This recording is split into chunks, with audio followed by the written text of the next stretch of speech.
Hi friends, ഏതോ ജന്മകൽപ്പനയുടെ പുതുപുത്തൻ എപ്പിസോഡിലേക്ക് എല്ലാവർക്കും സ്വാഗതം. അങ്ങനെ നമ്മുടെ അശ്വനാണെങ്കിൽ ശ്രുതിയോട് ചോദിക്കുന്നുണ്ട് ശ്യാമുമായുള്ള ബന്ധത്തെക്കുറിച്ച്. അപ്പോൾ ശ്രുതി പറയും, നിങ്ങൾക്ക് അതിന് വ്യക്തമായിട്ടുള്ള ഒരു മറുപടി വേണമല്ലേ? എന്തുകൊണ്ട് നിങ്ങൾ എന്നെ കല്യാണം കഴിക്കുമ്പോൾ അതിനെക്കുറിച്ച് ചോദിച്ചില്ല? നിങ്ങൾ അന്ന് എന്നോട് ഒരു വാക്ക് ചോദിച്ചിരുന്നെങ്കിൽ ഞാൻ പറയായിരുന്നല്ലോ. ശ്യാം എൻ്റെ വീട്ടിൽ പെയിൻ ഗസ്റ്റായിട്ട് താമസിച്ചു, എന്നെ കല്യാണം കഴിക്കണമെന്ന് വാശി പിടിച്ചു. ഞാൻ അതിന് വഴങ്ങിയില്ലെങ്കിൽ എൻ്റെ പാവ അച്ഛയെ കൊല്ലുമെന്ന് ഭീഷണിപ്പെടുത്തിയ ഒരാളാണെന്ന് ഞാൻ പറയായിരുന്നല്ലോ.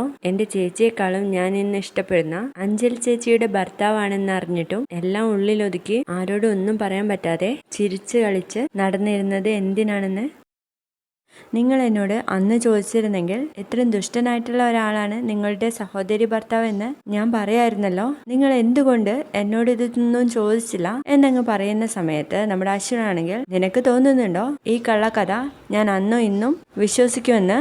നോക്ക് ശ്രുതികുമാരി ലക്ഷ്മി, ഈ അശ്വിൻ സായിറാം കണ്ണിൽ കണ്ടതും കാതിൽ കേട്ടതും മാത്രമേ വിശ്വസിക്കത്തുള്ളൂ. അന്ന് നീ ചെയ്തതൊന്നും ഞാൻ മറന്നിട്ടില്ല എന്ന് പറയുമ്പോൾ ഞാൻ എന്ത് ചെയ്തെന്നാ നീ ശ്യാമിനോട് ചോദിച്ചില്ലേ എന്തുകൊണ്ട് അഞ്ജലിയെ ഒഴിവാക്കുന്നില്ല എന്ന്?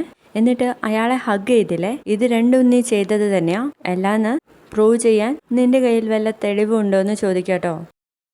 അതും കൂടി കേൾക്കുമ്പോൾ നമ്മുടെ ശ്രുതിയാണെങ്കിൽ സങ്കടം സഹിക്കാൻ വയ്യാതെ അശ്വനിൽ നിന്ന് കുറച്ച് ദൂരം അങ്ങോട്ട് മാറി നിൽക്കുകയാണേ. പിറകെ നമ്മുടെ അശ്വനും പോകുന്നുണ്ട്. അപ്പോൾ ശ്രുതി ചോദിക്കും, സാറിന് ഞാൻ പറഞ്ഞത് ബോധ്യപ്പെട്ടെങ്കിൽ ഇങ്ങനെ നിന്നിട്ട് കാര്യമില്ല, നമുക്ക് വീട്ടിലേക്ക് പോവാം, അവിടെ എല്ലാവരും കാത്തു നിൽക്കായിരിക്കും എന്ന് പറയണേ. എൻ്റെ വീട്ടുകാരെ കുറിച്ച് നീ ബോധേടാവേണ്ട കാര്യമൊന്നുമില്ല. നീ പറഞ്ഞ കള്ളക്കഥ എൻ്റെ സാമാന്യ ബുദ്ധിയെ തൃപ്തിപ്പെടുത്തിയിട്ടില്ല ശ്രുതികുമാരി ലക്ഷ്മി. ശ്യാം ഇത്രയും വലിയ ചതിയനാണെന്ന് അറിഞ്ഞിട്ടും നീ എന്തിനാ അയാളെ സപ്പോർട്ട് ചെയ്യുന്നത്? എൻ്റെ ചേച്ചിയെ നീ വലിയ കാര്യമാണെന്നല്ലേ പറഞ്ഞത്? എന്നിട്ട് ആ ചേച്ചിയോട് ശ്യാമിനെ കുറിച്ച് എന്തുകൊണ്ട് നീ പറഞ്ഞില്ല? അത് ഞാൻ പറയണമായിരുന്നോ എന്ന് ചോദിക്കാട്ടോ ശ്രുതി. നിങ്ങളല്ലേ പറഞ്ഞത് ശ്യാമിന്റെ തനി നിറം നിങ്ങൾക്ക് മനസ്സിലായെന്ന്? എന്നിട്ട് നിങ്ങൾ എന്താ നിങ്ങളുടെ ചേച്ചിയോട് പറയാതിരുന്നതെന്ന് ചോദിക്കാട്ടോ. അതിന് എന്റേതായിട്ടുള്ള പല കാരണങ്ങളും ഉണ്ട് ശ്രുതി. ഞാൻ നിന്നോട് പറഞ്ഞിരുന്നു, ചേച്ചി പ്രഗ്നന്റ് ആയതിനു ശേഷം ചേച്ചിയെ സങ്കടപ്പെടുത്തുന്നതൊന്നും ഞാൻ ചെയ്തിട്ടില്ല എന്നും പറയണേ. അതുപോലെ തന്നെയാണ് സർ ഞാനും. അഞ്ജലി ചേച്ചിയുടെ ജീവിതം തകരരുതെന്നാണ് ഞാൻ ആഗ്രഹിച്ചിരുന്നത് എന്നങ്ങ് പറയുന്ന നേരത്തെ നമ്മുടെ അശ്വനാണെങ്കിൽ, ഓ അത് ശരി, എൻ്റെ ചേച്ചിയോട് എന്നെക്കാൾ കൂടുതൽ സെന്റിമെന്റ്സ് ഒന്നും നീ കാണിക്കേണ്ട ആവശ്യമൊന്നുമില്ല. അപ്പൊ കാരണം അത് തന്നെ, നിനക്ക് അശ്വൻ സായിറാമിന്റെ ഭാര്യയായിട്ട് ജീവിക്കണം, എല്ലാ സുഖ സൗകര്യങ്ങളും അനുഭവിക്കണം, കൂടാതെ നിന്റെ ഇഷ്ടങ്ങളൊക്കെ ആരും അറിയാതെ തന്നെ നടക്കണം. അത് തന്നെ ആയിരിക്കുമല്ലോ നിന്റെ ലക്ഷ്യം എന്നങ്ങ് ചോദിക്കുന്ന നേരത്തെ നമ്മുടെ ശ്രുതിയാണെങ്കിൽ, തൃപ്തിയായി സർ, സാറിന്റെ വായിൽ നിന്ന് തന്നെ ഇത് ഞാൻ കേൾക്കാൻ കൊതിച്ചിരുന്നു, ഇപ്പോൾ തൃപ്തിയായി. ദൈവത്തെ സാക്ഷിയാക്കി ശ്യാമിനെ കുറിച്ച് പറഞ്ഞ കാര്യങ്ങൾ സാറിന് വിശ്വസിക്കുകയോ വിശ്വസിക്കാതിരിക്കുകയോ ചെയ്യാം. എനിക്ക് അയാളെ കുറിച്ച് ഇത്ര മാത്രമേ പറയാനുള്ളൂ എന്ന് പറയുമ്പോൾ അശ്വൻ ശ്രുതിയുടെ മുഖത്തേക്ക് നോക്കിയിട്ട് ഒറ്റ പോക്കാണ് കേട്ടോ. എന്നിട്ട് കാറിൽ കയറി വണ്ടി എടുത്ത് നേരെ ശ്രുതിയുടെ അടുത്തേക്ക് വരികയാണ്. ശ്രുതികുമാരി വണ്ടിയിൽ കയറി, നമ്മൾ കുറെ ലേറ്റായി എന്ന് പറയുമ്പോൾ ശ്രുതി കാറിൽ കയറി പോവാണ് കേട്ടോ വീട്ടിലോട്ട്. തുടർന്ന് വീട്ടിലെത്തുന്ന ശ്രുതിയോട് അഞ്ജലി വീട്ടിലെ കാര്യങ്ങളെ കുറിച്ച് അന്വേഷിക്കുകയാണ്. അപ്പൊ നമ്മുടെ ശ്രുതിയാണെങ്കിൽ ഒന്നും മിണ്ടാതെ ഇങ്ങനെ നിൽക്കുകയാണ്. അത് കാണുന്ന മുത്തശ്ശി ചോദിക്കുന്നുണ്ട്, എന്താ മോളെ, എന്താ നിന്റെ മുഖത്ത് ഒരു സങ്കടം?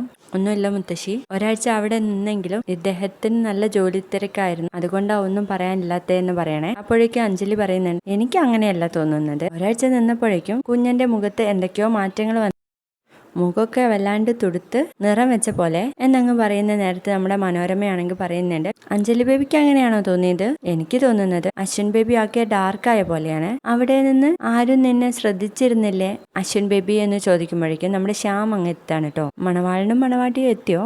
ഞാൻ വിചാരിച്ച അവിടെ സ്ഥിരതാമസമാക്കുമെന്ന്. എന്നിട്ട് ശ്രുതിയോട് ചോദിക്കുന്നുണ്ട്, അവിടെ അച്ഛയ്ക്കും അമ്മയ്ക്കും അമ്മായിക്കും ഒക്കെ സുഖമല്ലേ എന്ന്. അപ്പോൾ നമ്മുടെ ശ്രുതി അശ്വിന്റെ മുഖത്തേക്ക് നോക്കുകയാണ് കേട്ടോ. അശ്വിനാണെങ്കിൽ നേരെ ശ്യാമിന്റെ മുഖത്തേക്ക് ഇങ്ങനെ നോക്കും. നിങ്ങളില്ലായിട്ട് ഇവിടെ ഒരു രസം ഉണ്ടായിരുന്നില്ല എന്നങ്ങ് പറയുന്ന നേരത്തെ അശ്വിൻ വീണ്ടും ശ്യാമിന്റെ മുഖത്തേക്ക് ഇങ്ങനെ തുറച്ചു നോക്കുകയാണേ. അല്ല, നിങ്ങളെന്ന് പറയും ശ്രുതി മാത്രല്ല അശ്വിനും എന്ന് തിരുത്തി പറയാണ് കേട്ടോ. അപ്പോഴേക്കും നമ്മുടെ അശ്വിനാണെങ്കിൽ, മുത്തശ്ശി എനിക്ക് അർജന്റായിട്ട് ഒരു വർക്ക് തീർക്കാനുണ്ട്, ഞാൻ പോട്ടെ എന്ന് പറഞ്ഞിട്ട് എണീറ്റ് പോവാണ്. കൂടെ നമ്മുടെ ശ്യാമും പോകുന്നുണ്ട്. പിന്നെ അശ്വിനും ശ്യാമും മുഖത്തോട് മുഖം നോക്കി നിൽക്കാട്ടോ.